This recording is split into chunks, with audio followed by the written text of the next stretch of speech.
The mother of the Oxford high school shooter guilty as charged in a precedent-setting trial. That's right. This is breaking news, and I'm going to tell you why. We have a lot to cover today.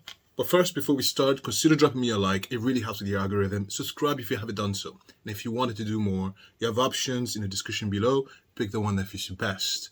And of course, if you're new here, I'm Alistair Nzekio, and this is just my point of view. Let's get started.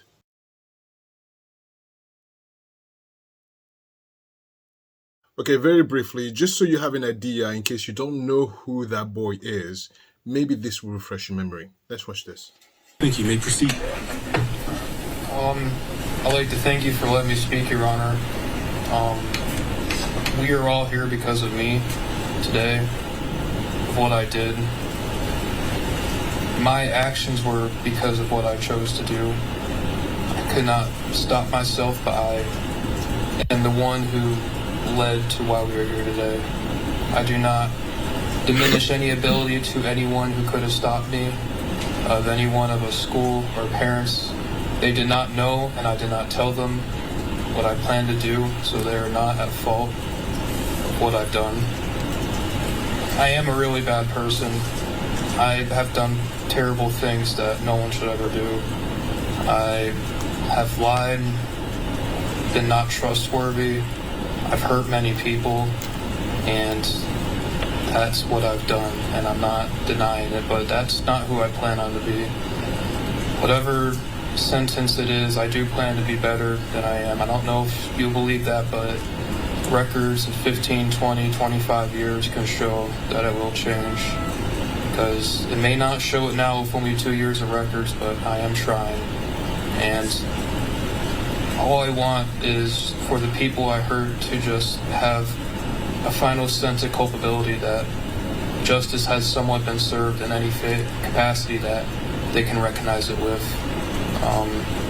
Any sentence that they ask for, I ask that you do impose it on me, because I want them to be happy, and I want them to feel secure and safe, and I do not want them to worry another day, because I really am sorry for what I've done, for what I've taken of them. I cannot give it back, but I can try my best in the future to help other people, and that is what I will do. So, thank you, Your Honor. Thank you. Okay, let me give you my thought really quickly, because, most people are empathetic, most people are sympathetic. So you might listen to this and say, oh my God, a monster. Analogy, he's a monster, and who wants to help the world when he's done his time? So I guess this is where I differ. Because if you put yourself in the position of the victims, and I think this is where the problem is when sentences is done, or when people have opinion, they tend to forget that, there's another side to this coin, which is the person who lost a child. Now, your kid got murdered by this guy. Whatever you might be thinking, oh my God, what a redeeming piece of piss, right? Maybe the piss will dry and the stain will go away. No. There are certain levels of criminality, and this is again my opinion, where I don't believe in second chances. I think if you murder someone, I think you can rehab yourself over there on the island behind closed doors. I think when you are guilty of something like that, I don't want you anywhere near my vicinity. I don't care. I don't care. And maybe if you're an ex-murderer watching me, sorry. We can be friends from very far away. And yeah, because what's the alternative? Someone's kid is dead. Someone's future is taken away. He's put away for life. Sure, he gets to eat. He gets to poop. He gets to piss. He gets to dream. He gets to have a goal, which is, I'm going to help and save other criminals. But the people and the kids who were killed, they get what? And the parents, the survivors of these people, what do they get? Because you know what? And I got news for you. The death penalty is not even justice. Because nothing will erase the pain and the never-ending discomfort of those lives ripped away from their loved ones. So no. Okay, so the son picks up the gun and murders all his students and injures countless people. All right, so he gets arrested. the authorities try to figure out what the hell's going on. So they go to mom and dad because the kid at the time was only 15 years old. So mom and dad, what the hell's going on? What does mom and dad do? They hop in their car and they run away. Now look, ridiculous. So of course they get caught. Of course they get caught. Of course they get caught. Idiots. Let's watch this. It's the dramatic moment cops capture the fugitive parents of school shooter Ethan Crumbley hiding out in an artist's studio.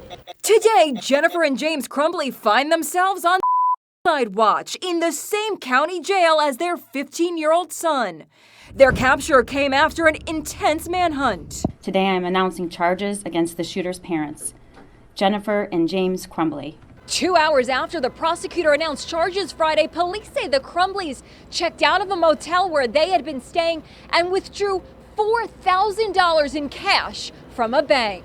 Then they asked a friend, Polish-born painter Andrzej Sikora, if they could come to his studio, located just half a mile from the Canadian border.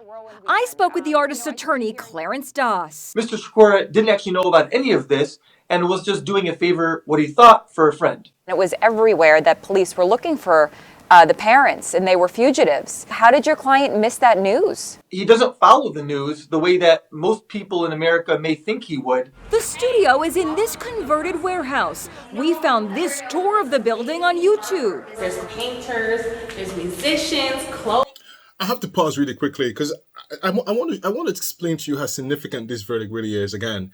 Because the fact that the friend actually needed, the friend of the Crumleys, to get an attorney to tell us that he doesn't watch the news like we might think, it goes to tell you that that particular prosecutor was ready to attack anyone. If your dog knew about this, your dog's going to go to jail. If your grandma knew about this, oh, she's going to go to jail. That prosecutor, which I remember exactly when she made that statement that she's going after the parents, I remember exactly where I was. I was like, oh, perfect. Because I mean, I thought like the rest of us that, oh, another school shooting, nothing's going to happen out of it. No. This guilty verdict, I was following the story behind the scenes, really. This guilty verdict is the bee's knees, is everything that this country needs. No. The prosecutor was like, oh, they stayed at your house? I'm coming for you. He had to get a lawyer. Let's continue. Lines, all kind of creative individuals, so it's a really cool space. Here's the timeline of their capture. 5:30 p.m. Friday, U.S. Marshals post a $10,000 reward for each of the Crumbleys. Sheriff Michael Bouchard goes on 3 cable news networks and appeals for information. 10 p.m., police find their Kia SUV abandoned in downtown Detroit. Look at that! 2 a.m. Saturday, a tip is phoned in, leading cops to the warehouse. Do you think they were planning to go to Canada? Obviously, we're a community that's close to Canada, where we found them and how we found them, leads me to believe that it wasn't immediately going to happen in terms of them turning themselves in. The Crumbleys wept during their arraignment. They were ordered held on $500,000 bail each. Their attorneys claimed they were not on the run. They were scared, they were terrified, they were not at home, they were figuring out what to do, getting finances in order. Over the weekend, tears flowed in memory of the 4 young lives lost in the shooting spree at Oxford High School. There was tension in the air, and there was sudden panic at a vigil when somebody fainted. Calm down! Everyone, calm down! The Detroit Lions honored the lives lost at their game Sunday. It turned out to be the Lions' first win of the season. Jennifer and James Crumbley have both pled not guilty. Of course they have. Of course they have, because nobody wants to take accountability and responsibility. I want you see the pictures of those young kids? That could be your kid. I mean, I know we've been through this already, but I'm just leading you up to the real final thought of what I think of this guilty verdict. But listen, they were not trying to run away. Okay. And also, going to Canada, look, wrong way. This is stupidity again. If you're trying to escape the authorities, Canada is not it, my loves. Canada is not it. There's a reason why people go to Mexico. Canada is not it. No. You go the other way. You don't go up. You go over there. Yeah. They were stupids. Stupid. I'm not even a criminal, and I know that. Don't go to Canada if you're trying to run away from the U.S. authorities. Are you crazy? Anyway, so, yeah, the parents, trying to run away. Honey, let's run. Now watch this. Next segment. Their son is accused of killing 4 students during a school rampage in Michigan last November, and the parents are facing their own serious charges of manslaughter for allegedly allowing him access to a gun. Now prosecutors want them to stop acting all lovey-dovey in court. It started when James Crumbley was seen mouthing "I love you" to his wife, Jennifer, at a court hearing last December, following their dramatic arrest at a warehouse in Detroit where they were hiding out. Crumbley looked on the verge of tears. Jennifer kept stealing glances in his direction. Then, during a recent court hearing via Zoom, Jennifer tries to communicate with her hands. Next, she waves, and then tells her husband she loves him. The prosecutors say the romantic moments must come to an end immediately. The courtroom is not a place for blowing kisses and sending secret signals. This is a time for families to pursue justice. I mean, they wouldn't stop.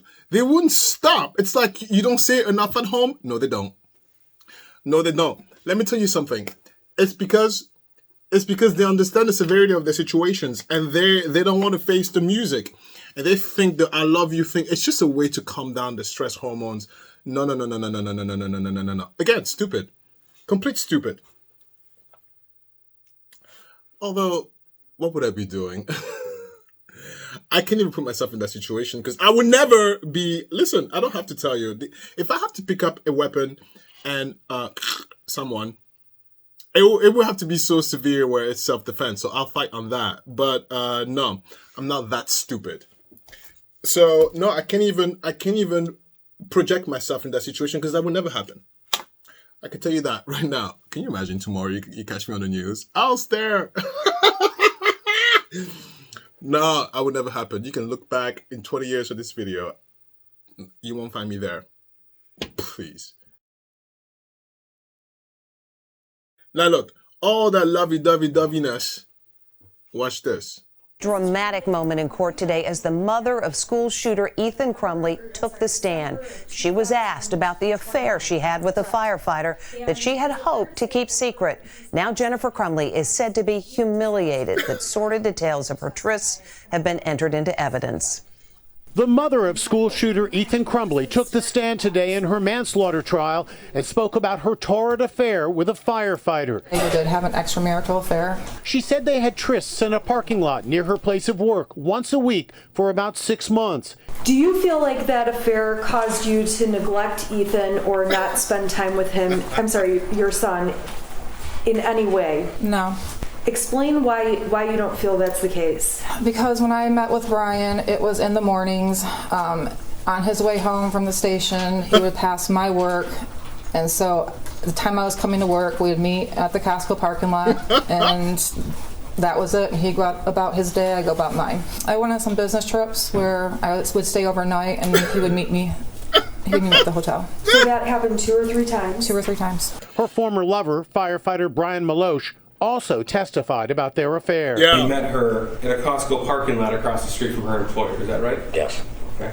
And that would happen during the work days? Correct. And during work hours? Correct. They bonded over their love of horses, and prosecutors say Jennifer Crumbley was so wrapped up in her affair, she ignored her son's downward spiral. Look at that. Images of Ethan Crumbley's chaotic, untidy room were shown to the jury as evidence of her neglect. It was pretty messy. It was kind of embarrassing. Okay. Really embarrassing. And it was revealed that Ethan Crumbley had 13 cavities as a result of not properly brushing his teeth when he had braces. He would constantly get cavities in his braces, so we ended up taking the wires out. After the massacre, Jennifer Crumbley texted her lover, "I'll never be okay. I lost my son. He's a murderer. I failed as a parent. I failed miserably." In more stunning testimony, a handwritten journal left at the scene by Ethan Crumbley was read aloud. The shooting is tomorrow. So yeah, I'm going to prison for life, and many people have about 1 day left to live. Look at that! If you could change what happened, would you? Oh, absolutely. I wish he would have killed us instead. No. Get out of here. I wish it was me. Listen, no, you don't. But you don't, because if you wish it was you, you wouldn't have the affair. What am I kidding? Here's the thing with affairs. First of all, the reason why I pulled this up is because they were like, I love you, I love you, I love you, I love you. Yeah, completely disingenuous. You don't love him. I don't even know about the man over there, if he had an affair also on her, but she does not love him. So it was all for show. And listen, you see someone's true color. Your son is an alleged murderer at the time. Alleged? No, your son is a monster. And all you care about is the image because all the cameras on you. You pack your bags, you're trying to run away, and I love you, I love you. But I hope I'm painting you a good picture of this thing. And about the affair, look, everybody have affairs all the time. Now, I'm not saying it's impossible for me to have an affair. I'm married. But it would take a whole lot of work for someone to woof me off my feet and make me change my mind. I'm not saying it's impossible. It's quite possible. But yeah, you have to be in a particular space to be able to be receptive to having an affair. Do you know how much work it is to have an affair? Look, every morning she had to go and get dirty with this man at Costco parking lot. I got stuff to do. I gotta go to work. I got clients to meet. That's not gonna work. Fun. After work, you go on a vacation and meet me at the hotel. Please, my daughter is like, where are you? What's going on? What's happening? There's too much going on for me to go and have an affair. And here's the thing. Here's the thing with having an affair. It's deeper than just having the affair, right? You have to be in a particular mind space to be able to be receptive to that. And everybody's different. But all I'm saying regarding the affair is that, you know, she didn't love him. That's all.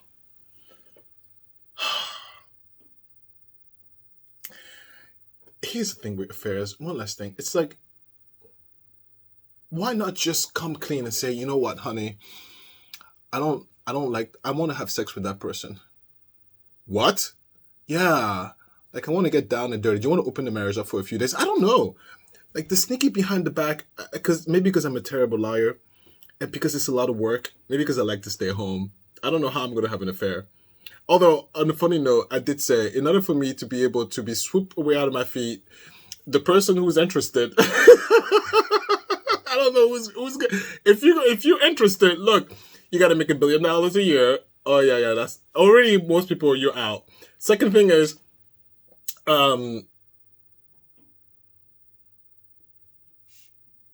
you gotta be okay with me not leaving the house. Well, there it is.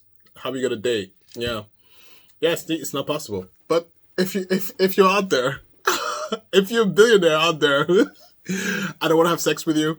I don't want to leave my house, but I'll take some of the billions. Yeah, we can have an affair.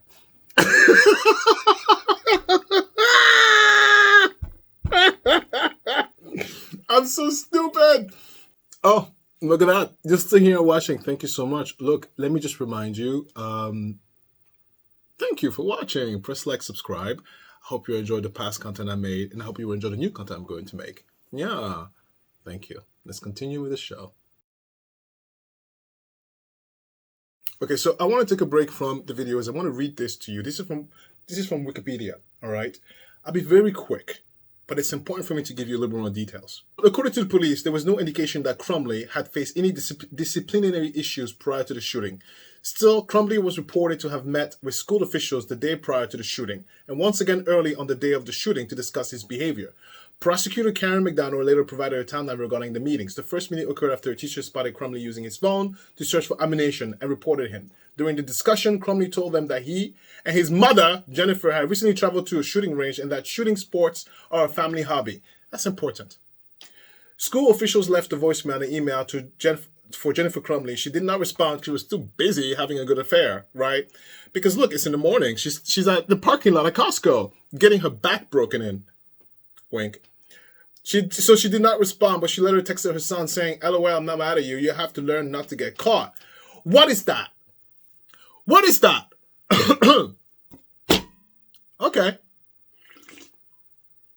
He was taken to the guidance counselor office where school staff phoned Crumbley's parents requesting that they come to the school. According to the superintendent of Oxford Community School, while waiting for his parents to arrive, school counsel did not observe any behavior from Crumbley that indicated to them that he might harm others. Yeah, okay.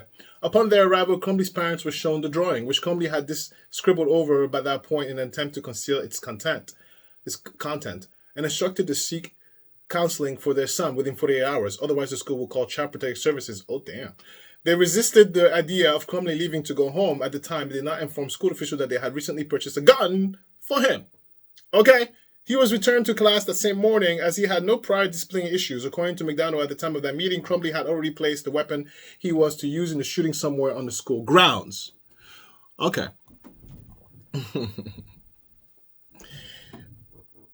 Insane. But look.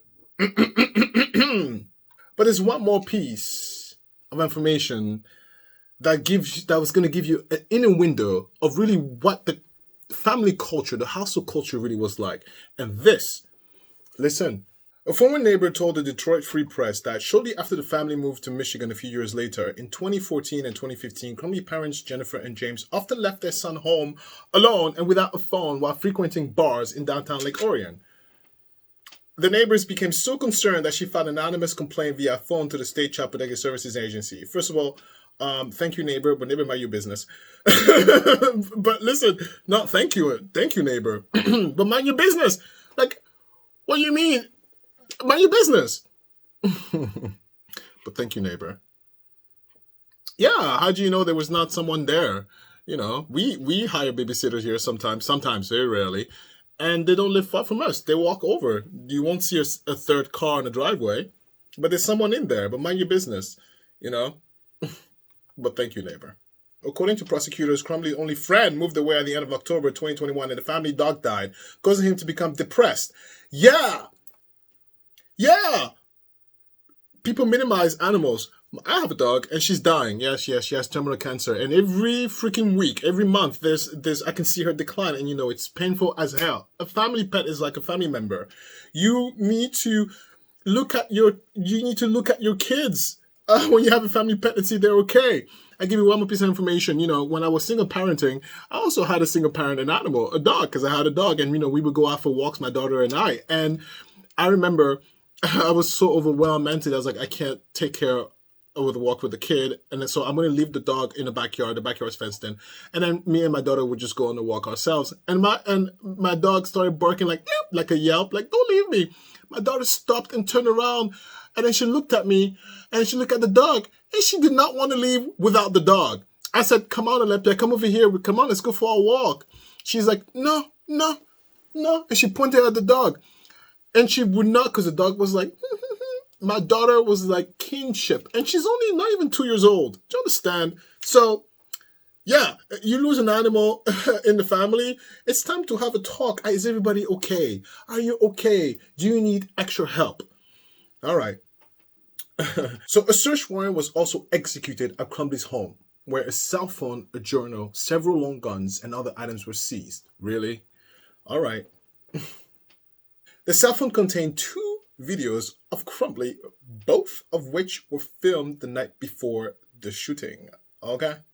And in which he would purposely talk about shooting and killing students at the school the next day.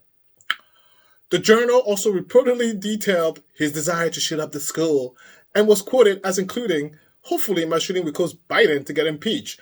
What a nincompoop.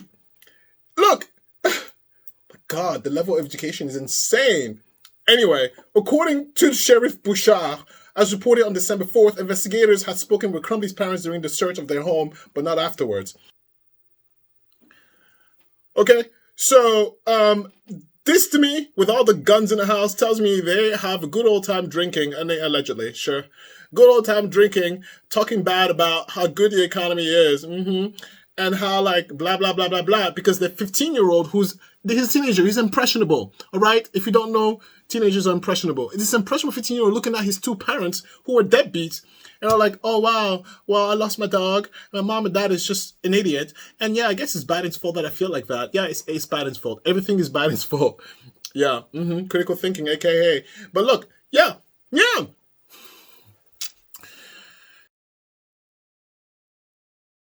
On count 1 of involuntary manslaughter as to Madison Baldwin, we find the defendant guilty of involuntary manslaughter.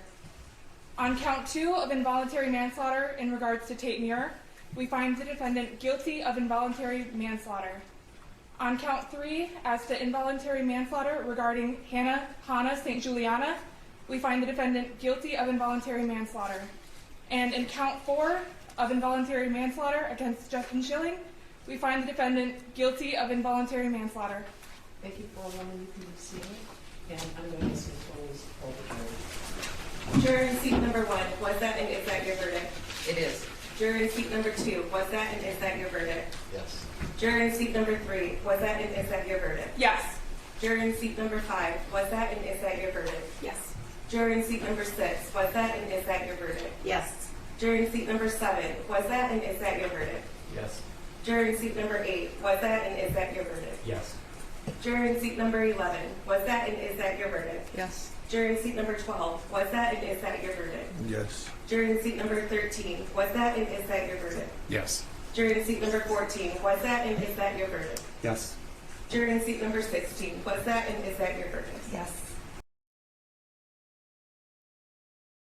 So let me explain to you why this verdict is very important and crucial and why it's going to move the needle. Sandy Hook didn't move the needle because it was easy for people to detach themselves from the situation. Oh, it's not my kid. Oh, it didn't happen to my kid. People felt the pain, but over time, people forget. That's just the type of society we live in. We live in a society that we forget. It's hot for a second, and then it's move on to the next shiny thing. People forget. And make no mistake, politicians, people of power, understand the sheep mentality. You don't might be offended. Look, we're all guilty. I'm guilty of it too. Please, I'm too busy paying bills. I don't have time to think about Sandy Hook every single day. But it's a sheep behavior. And let me tell you why this verdict is going to change the game. Because now, the next shooter, mom and dad, we're coming for you. Oh, wait, friends, we're coming for you. Oh, wait, institutions, we're coming for you. Do you understand what precedent this sets? Because even if you cannot bring a criminal charge onto the extension of the perpetrator, you can bring a civil lawsuit. That's maybe easier, and nobody got money like that. Okay, nobody can afford to pay hundreds of millions of dollars like that, and that will bankrupt the hell out of you. And this will change the game because now everybody is liable. You touch, or you in contact, or you in communication, or there's any sense of whiff that you had an inclination or an idea that this shooter was going to shoot or had a history of, you are now liable. Look, the friend that the parents went to take refuge, he had to take a lawyer to tell us, I don't know anything, because the prosecution was not playing it. They were like, oh no, we're coming after you, honey. Yeah, he had to go spend the money to get a lawyer to go and tell us, no, sorry, I didn't know anything about that. I don't watch the news like you all, like you losers. Yeah, he had to get a lawyer to come tell us that. Now, I can tell you right now, that's a good $5,000. Please, you know what I can do with that? Give it to me. I can figure that out in a heartbeat. But the point is that the father will be found guilty. There's no way that the mom is not going to be found guilty and the dad's going to walk away and be like, oh, honey, yeah, sorry, honey. You cheated on me anyway. No, they're both going to go to jail and face hard time. This is great news for our nation. Our nation. It's great news for the nation. Yeah, it's going to change the game. Listen, it might not force people to go ahead and adjust the gun laws. But what's going to happen is that if I'm a parent who I love guns and I have a kid who's acting a little bit too excited around the guns, I'd be like, oh, wait a minute, I can go to jail. So can grandma. So can your brother and sisters. Yeah. This is great news. Breaking news, precedent. Next active shooter. Your mom and dad will get it. Oh, you probably don't care about them, fine. But mom and dad, you better spy on those phones a little harder. You better pay attention a little more. Stop trying to get your back broken. You know, I talk so much crap about people who cheat. But listen, it's because, yeah, not everybody's like you, at least there. No, I know. I'm not judging. I'm not knocking. People cheat for their own reason. But, you know, if you have children, think of your kids. because they're gonna come to light. You know, it's gonna come out, and they're gonna look at you differently, and they're gonna judge you like I judged my dad. So yeah.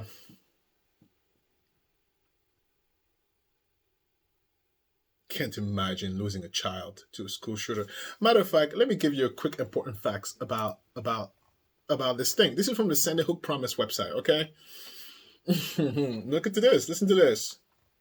Each day, 12 children from gun violence in America die. And another 32 are shot and injured. Each day? Guns are the leading cause of death among American children and teens. Oh my God. 1 out of 10 deaths are aged 19 or younger. Wow. In fact, firearm deaths occur at a rate more than 5 times higher than drownings. Since Columbine in 1999, more than 338,000 students in the U.S. have experienced gun violence at school. There were more school shootings in 2022, 46 than in any year since, I don't know what that means. Okay, this mirrored America's broader rise in gun violence that emerged from the pandemic. Okay, yes. Yeah, so there's more shootings. I don't know. I don't know why my brain doesn't want to read this block of text. I guess it's too long. In 2022, 34 students and adults died, while more than 43,000 children were exposed to gunfire at school. But get this. Here's the most important fact that's going to get you. Not you, but whoever is like, you know, oh my God, I can't believe they've convicted her. Listen, because you're going to go to jail too. Listen. In 4 out of 5 school shootings, at least one person had knowledge of the attacker's plan but failed to report it. I guess that's you going to go to jail. Because after this precedent, I may not get you criminally. I'm coming for your money. I can't even imagine what these parents are going through. I'm telling you, man. I'm telling you. Anyway, enough for today. Let's go to my Let's Talk. Thank you if you stuck around for watching. I apologize for the mess, but I'm not changing it. So stay tuned. Let's go for my Let's Talk. Hello. Welcome to my Let's Talk. Look, if you got to this point, thank you so much. Press like, subscribe, and let's go. Look, about this gun violence situation. Listen, I remember when we went for the daycare. Orientation. Sorry. Oh, there's more coffee. When we went for the daycare orientation, the lady, giving us like, oh my God, we're so great. We teach this, we teach that. And then she said, they have an active shooter situation. I said, wow, these are Sandy Hook, right? But who's going to come in here and shoot up? Really? But the fact that they also are required to have a response tells you everything you need to know. So, and they're like, because there's a lot of windows. So they go and they were like, oh, the windows are bulletproof. And, I have experience with that. And I was like, oh, really? Let me see the paperwork. No, it is bulletproof. It's bulletproof. And it's two-door security. You can't even sneak in. Without that code, you do not enter. It's quite impressive. And then when there's oh my God, shooter! You press that button. It's not the teacher who presses it. There's the woman who's also behind the glass who faces the entrance, the street. So she's protected by the bulletproof glass. And if she sees you coming here a fool, she pressed the button and her door is up and everything shuts down. Whoever's left outside, too bad. But everything shut down with a yeah. It's insane, but they have to have it. They have to have it. And when we went to the French school orientation, the school is like it's an old church, old convent. I don't know how they retrofitted it. It must have been expensive, but they have an automatic active shooter situation. Press a button, the whole school goes on lockdown. Like, this is like a manual. This is made of stone. I couldn't imagine how you dig into the stone and put in the security features, but that's what you have to do. Yeah. It's crazy. And I live in Jersey. I don't even live like I live in New Jersey, okay? We don't have guns like that, but it does happen. I'll tell you another crazy story. Right there in Trenton, New Jersey is known to be dangerous. It's one of the dangerous places in the country, and they have. It's the capital of New Jersey. I'm really big into art, and so I try to attend every art festival that I can, because this is where you meet the artists. This is where you meet, people who are on the come up, and you never know. 20 years from now, they might be big, and you have look. Anyway. So I love art festival. There's food, there's drinks. You go in with your flask. There's lots of young people. It's just amazing. And there was a festival at the Trenton Arts Festival, and I forgot the year, pre-COVID. Let's go with that. And then we were supposed to go. We're going to be a date night between me and Chris to go there, spend the whole night there. And for some reason, that particular night, I was like, I don't feel like going. We're going to stay. And guess what? That same night, the Trenton Art Festival, someone shot. And it's an open festival. Someone just ran and it was like a semi-automatic. People died. And it was crowded, like bullets flying. Yeah, it was a big deal here. Yeah, but we were not there, thank God. And another one. You remember that shooting in Vegas, where the person shot from the window at a concert? We were supposed to be there too. Guess what? Christopher's job hosted the employees to go to the concert. You guys want to have fun? Go to the concert, sponsored. And some people from work went. And you could bring your spouse or your, at the time we were dating. Were we married? Oh no, we were married. Yeah, we were married. So I didn't go because I have work. I can't just go on vacation like that. I have work. So I was like, no, I'm not going. And Chris was like, well, I don't know who's singing. I'm not going to go if you're not going. What's the point? So Chris ended up not going. But you know who went? Chris's boss. Like boss. He went with his girlfriend. And he was at the front of the concert. And when the guy was shooting, people were dropping. They were right next to him. He saw a 19-year-old girl, because then he grabbed his girlfriend and started running. And the girl next to him dropped. He came back. He needed, he ended up being okay, but they both need some intense therapy. They're still very traumatized. It's crazy how we were going to be there too. And I'm sitting there like, oh God, is that a sign? Because if you want me to stay home, I can stay home. I don't mind staying home. I can stay home and do nothing.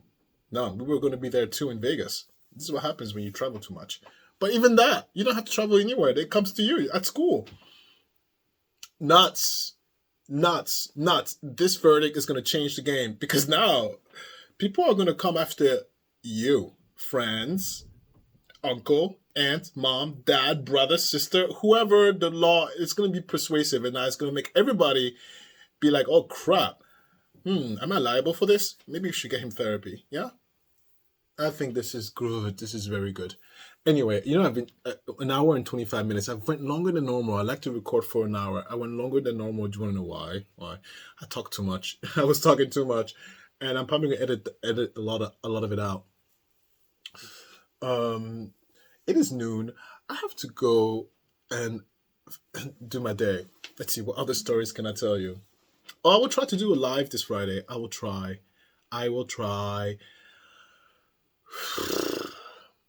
Look, lives are very hard. No, but I will try to do a live this Friday. I think so far the schedule is open. We don't have anything planned really, except we have to do a taxes. Now look, normally I am I'm the tracker king. I'm the process king. Processes are great. I still can't figure this YouTube process thing. The reason why I can't figure out YouTube is because I'm busy. As simple as that. I got other stuff that are way more important that require my attention than recording and edit, like my job, something that pays the bills. But I'm the process king, and I track everything. So our accountant loves us because it's like 1, 2, 3, done. My taxes are done by the end of December, and then by next year, I know exactly what's coming up. That's how thorough we are, but we haven't done it. This is the first year we really haven't done it. Do it or else. Or I'm going to get you. Put your hands up. Why? Ow, ow. No. I'm rumbling again. I'm rumbling again because I'm looking at the time and I really have to go. It's 12:30 p.m. I have the baby to pick up at 4:30 p.m. I have to pick her up. I have 4 hours left in the day. 4 hours. Do you know what that is? That's nothing. I gotta go. Bye. I love you for watching. See you next time.